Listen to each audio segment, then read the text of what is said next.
Alert, alert, this is a Doomcock News alert. Alert, alert, this is a Doomcock News alert. It is no secret by now how utterly devastated I was by Sunday's episode of Game of Thrones, the tragic series-destroying misfire aptly named The Long Night. I have made 2 videos about it thus far, and as I continue to try to assess and analyze the spectacular damage that has been done to the Game of Thrones franchise, I keep discovering new ways that Season 8, Episode 3 is a disaster.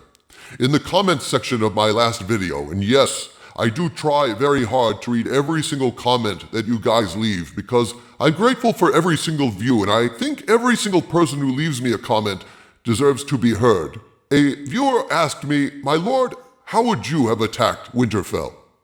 And that question made me realize just how idiotic and divorced from common sense this series has become as I mulled over that question. So, if I were the Night King, how would I have attacked Winterfell? The answer is, I wouldn't have. Nope. As the wildlings and the Dothraki and the Red Witch and all able hands of the houses of the north and Jon Snow and Daenerys Stormborn and her 2 dragons all huddled together waiting for me to destroy them, I would have laughed my ass off and rolled right by them. I would have instead headed for King's Landing, which would have offered me a sizable population and comparatively little resistance. I would have fallen on King's Landing like a biblical plague, killing the entire population and adding them to my army of the dead as those idiots tried to decide whether to abandon the relative fortification and safety of Winterfell, trying to assess if it was a trap, trying to figure out how to change from a siege mentality to a pursuit strategy as I laid waste to Westeros and built up my forces from the fallen.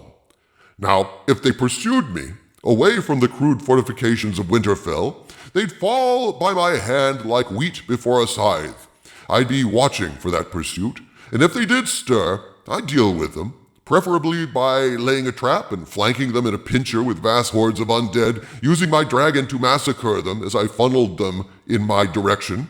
But I suspect that they'd hesitate to pursue me, in confusion, and I'd use that confusion to lay waste to vast parts of Westeros, consolidating my power and employing patience as my greatest weapon. Ideally, I would take King's Landing and add immeasurably to my forces before the idiots at Winterfell, so convinced that I would fall on them first that they dug themselves into a deep strategic hole, ever managed to engage me.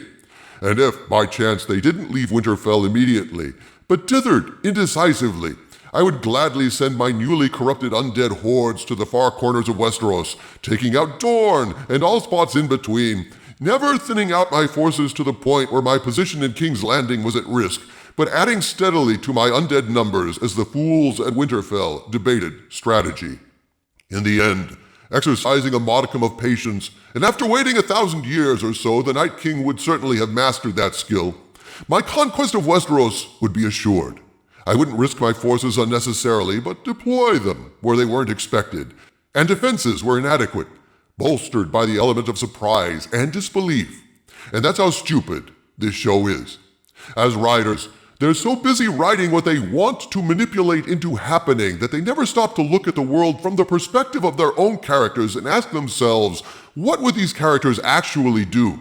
How would these characters actually behave to achieve their goals?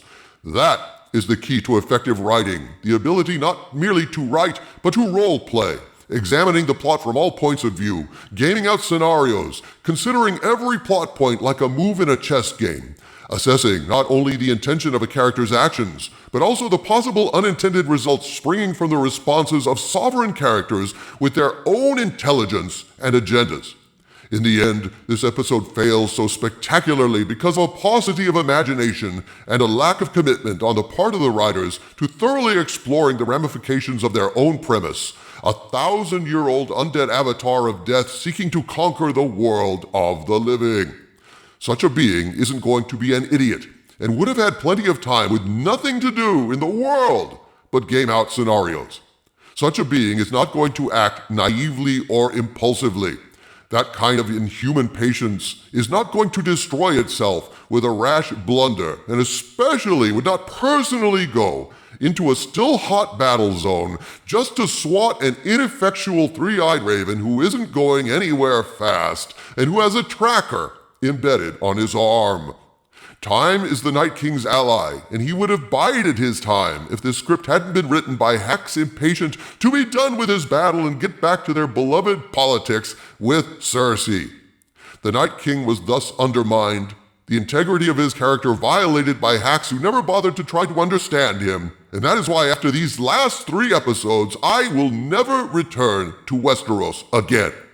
I feel as a viewer that I am owed more allegiance, more respect, and more intelligent writing than these idiots have crapped out in this episode. My God, the lack of respect for the audience in this episode was staggering. They reportedly spent so much money on this battle. Where the hell is it? Why, instead of spending money on this episode, didn't they simply spend a little more thought on the goddamn script? After over 8 years of waiting, that they would go ahead and slop out something like this, just crap it out, just to get it over with, just to go ahead and be done with the whole goddamn thing, is a disgrace. A disgrace that completely destroys this series for me to the point where I no longer give a damn about what is to come. I don't care who sits on the goddamn Iron Throne. The whole premise of the show has been thrown out the window. It's supposed to be a song of ice and fire. Great. So much for the fucking ice. They built this thing up and built this thing up, and now all we have to look forward to is Cersei and a bunch of golden hordes fighting for fucking King's Landing. Big deal. I no longer have faith in this show. They have violated my faith. They have proven that they are not putting a lot of thought into this thing, and that everything that came before has no bearing on what is going to come. It's all random, like life. And if I want to watch life, I'll just go down to the park and sit my ass on a park bench and watch the hordes of undead stroll by, leading their boring, uninteresting lives. Life is interesting to live and often very, very dull to watch. And so a slice of life show is not really appealing to me all that much. Life is random. Art should not be random. Art that is random shows a screenwriter who doesn't know his craft. And I'm convinced now that Weiss and Benioff do not know their craft. What we know now is their crap. And I am unimpressed. And I, after watching these final 3 episodes, will never be revisiting Westeros again.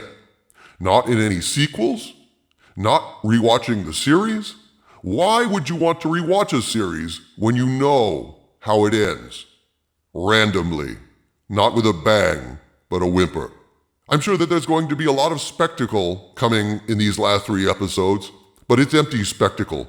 I have rarely been this disappointed in a series before. This will be a black mark on pop culture for decades to come, perhaps until the end of time itself. From the center of the earth, this is Dictor Van Doomcock bidding you all, my friends, oh yes, stay angry.